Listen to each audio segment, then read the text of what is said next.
Stephen A.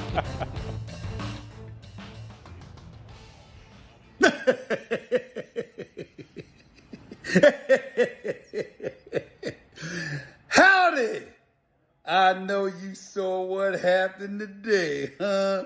Not a victory, not just a victory, but a blowout on Jerry's birthday, by the way. No, I'm not happy about that. I'm not happy about that. My buddy Jerry Jones on his 82nd birthday should deserve something like that. But we'll address that another day. All I can say is, what an ass whipping! What an ass whipping!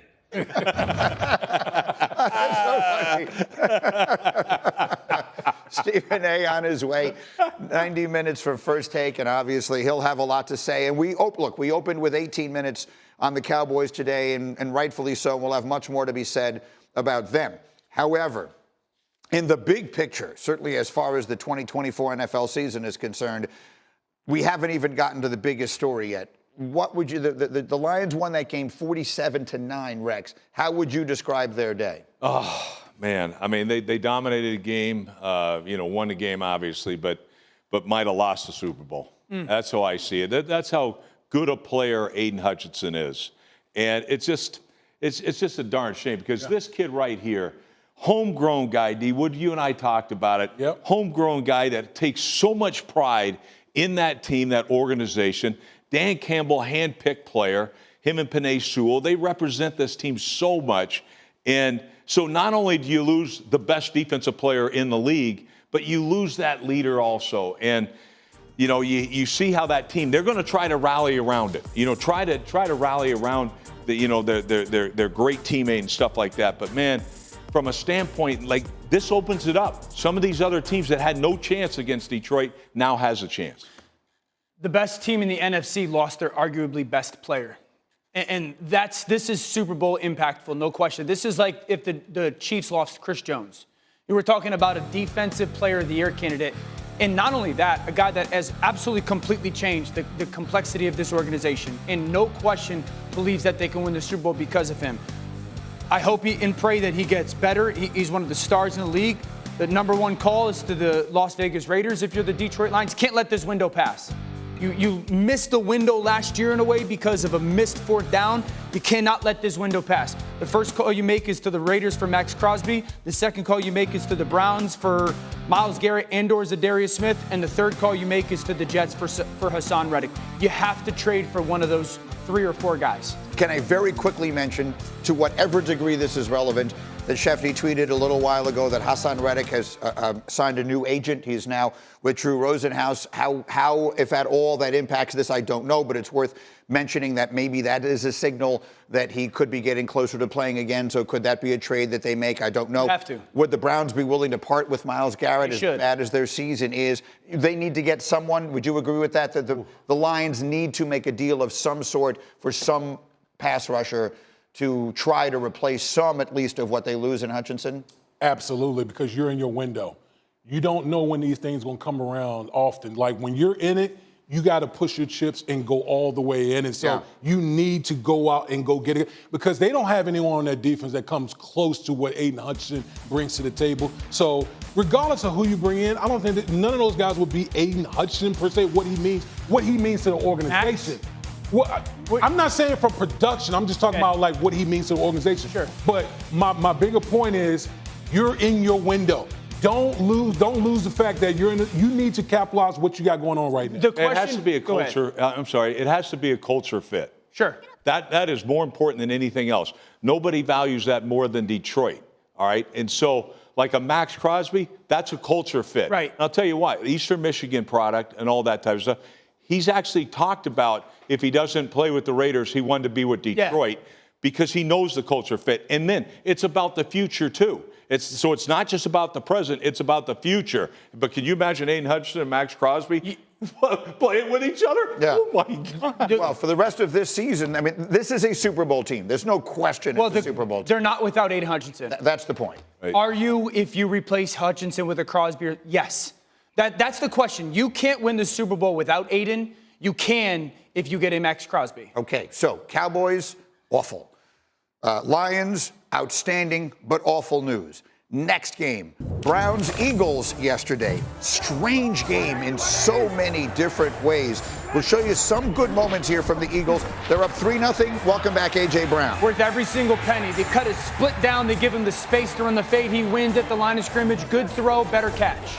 Eagles tied in the fourth quarter, and Devontae Smith makes the play. They may run this concept better than anybody in football. It's the mesh concept. The tight end picks the defender. Devontae comes underneath. Easy 50-yarder. They're up 20-16 with 2 minutes left on a second come down. On, look at the release, Greeny. It's absolutely flawless. Track the ball, the body control. One of the best doing it, A.J. Brown. And that puts the game away. But then look, this is a home game. And that's Nick Sirianni getting into it with the fans, with his home crowd. And this went on for a while. It's very difficult to figure out. So after the game, at his press conference with his children there, the coach was asked what exactly happened. Thrive off the crowd when they cheer for us. That's all I'll say. Like, when our crowd cheers for us, we thrive off them. And we hear them when they boo. We don't necessarily like it. I don't think that's productive for anybody. But when they cheer for us and when we got them rolling, we love it. So this is where we are now, coming off of a very uninspiring win against a team that looks like it might be as bad as anyone in the NFL. D. Wood, what'd you think of that? What's this clown behavior, bro? This dude is a clown. Like, seriously, you gonna seriously talk trash to the fans? Your own fans. Your own fans. Like, listen, people come out here and pay big money to come out and watch you put a product out on the field. When you don't perform well, they have every right to boo you. Damn right. And you gonna get in all in your feelings because fans are booing you because your team stinks? Like, bro, come on. And then you brought up in our meet, like, oh, then you're gonna bring your kids into the post game to kind of soften the blow from what reporters might ask you. This dude is a straight clown, bro. Like, I just don't have any respect for what this man is doing. Y'all barely beat the god-awful Cleveland Browns, and then you want to talk trash to the fans. Get the hell out of here. Well, that's it. I mean, no, how the hell are you going to challenge your own fan base? By the way, as a head coach, you're supposed to be connecting with your fan base. Yeah. Just the opposite of what you're doing right here. And I can understand why he's feeling so good and puffing his chest out. Yeah. Because, let's face it, they played the Browns. Right. All right. The Commanders beat the Browns by 21 points. The Cowboys beat them by 16. Yes, the Cowboys. The Giants beat them by 6, and you beat them by 4. Hell yeah, stick your chest out. Be proud of that. Proud of the peacock, and I don't need the fans. I'm so good, I don't need the fans. Yeah, there's two takeaways for me from the game. Yeah. One, disaster avoided, because it would have been an absolute disaster, and they squeaked by.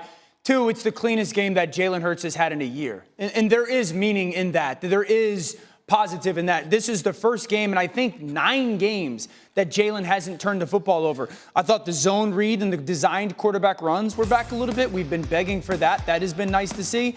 And you saw Jalen with some of the zone reads out of their 2 tight end packages, so that was good. And Cleveland's defense, I don't want to pretend that they are what we thought they would be, but this is still a good, intelligent unit. And then the addition, getting back A.J. Brown, mattered. I mean, A.J. Brown was winning consistently on the outside. They gave him multiple choices. That's my takeaway. That's really all that I've got out of it. And I think clearly this team's the class of the division. You guys all obviously. You say they're clearly the class? I know, because you guys say the Commanders. You guys say the Commanders, and I'm just saying, though, this team right here should be. Not clearly. But they got it. But I know. But they should be. What is your eyes telling you? A.J. Brown. What are your eyes telling you? Jalen Hurts. You got Saquon Barkley. You got all these guys. You got great talent on defense. But something's missing, and we think we know what it is. We think we know what it is. They it's are the not head coach right now. Let me tell you something. You talk about the talent. They got all this talent, and they out here looking mediocre. No, I know. I get it. Who does that go to? That's the We coach. know who it goes to. That goes to this clown coach that's out here trying to clown the fans and beating his chest over beating the sorry Cleveland Browns by 4 points at home. Absolutely. The one area in which I can speak, the only area that I can speak as an expert, is from being a fan. That's all I've ever been. You were a quarterback, you were a lineman, you were a coach. All I've ever been is a fan. And there is nothing that galls me more than when the coach or any member of the organization goes after his or her own fans. A momentary thing is one thing. You snap, you hear something, you get mad. We all have those moments.